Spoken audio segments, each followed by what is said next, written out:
আপনি কি কখনো ভেবেছেন কেন কিছু মানুষ যেখানেই যায় সেখানেই সম্মান পায়, অথচ অন্য কিছু মানুষকে বারবার সবাই ব্যবহার করে?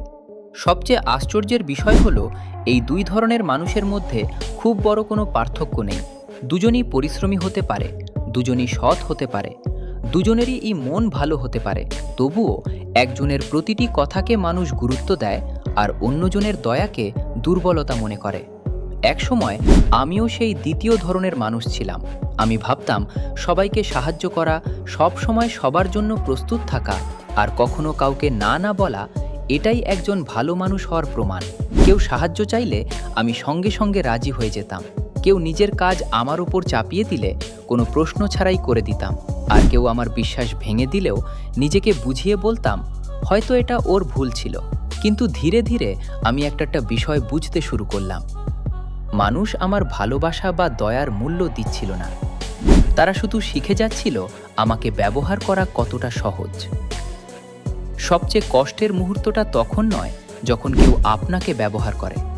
সবচেয়ে কষ্টের মুহূর্ত হলো যখন আপনি বুঝতে পারেন আপনি তাদের শিখিয়েছেন যে আপনাকে বারবার ব্যবহার করা সম্পূর্ণ স্বাভাবিক।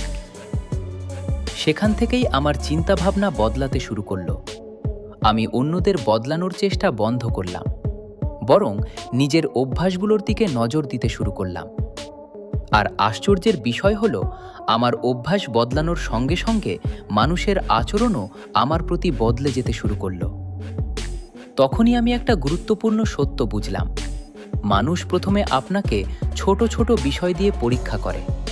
তারা দেখে কেউ যদি আপনার সময় নষ্ট করে আপনি কিছু বলেন কি না।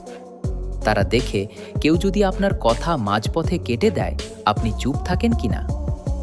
তারা দেখে আপনি কি বারবার তাদের জন্য সবকিছু করবেন, যদিও তারা আপনার কোনো উপকারের কথাই মনে রাখে না।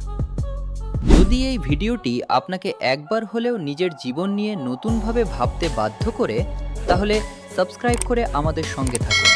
কারণ সামনে আরও এমন বাস্তব জীবন, মনোবিজ্ঞান এবং আত্মোন্নয়নের গল্প আসছে, যা হয়তো আপনার জীবন বদলে দিতে পারে।